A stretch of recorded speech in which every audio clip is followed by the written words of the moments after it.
ভাঙড়ে আমাদের নেতা শওকত মোল্লা যে উন্নয়ন করছে, এই উন্নয়নের দিকে তাকিয়ে ভাঙড়ের মানুষ উন্নয়নের দিকে তাকিয়ে ভোট করবে, কোনো আবেগে তাকিয়ে ভোট করবে না।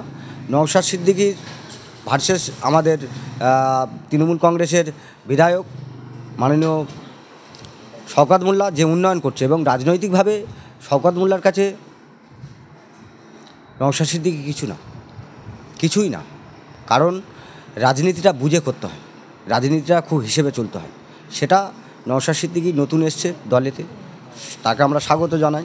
সে তার নতুন দল করেছে, সে একটা সিটও পেয়েছে, তাকে আমরা স্বাগত জানাই। তবে রাজনৈতিকভাবে এটা বলতে পারি যে পশ্চিমবাংলার যে উন্নয়ন, মমতা ব্যানার্জি যে উন্নয়ন ভাঙড়ে যেটা করেছে, এবং আমাদের শওকত মোল্লার হাত ধরে যে উন্নয়ন চলছে, এই উন্নয়নের তাগিদে ভাঙড়ের মানুষ তৃণমূল কংগ্রেসকে আবার পুনরায় ভোট দিয়ে জিতাবে, এই আকাঙ্ক্ষা আমি রাখছি। কিন্তু ভাঙড় বিধায়ক এমএলএ শওকত মোল্লা তিনি বলছেন যে 2026 নির্বাচনে যদি নওশাদকে যদি আমি হারাতে পারি তাহলে আমি রাজনীতি ছেড়ে দেবো, কী বলবেন?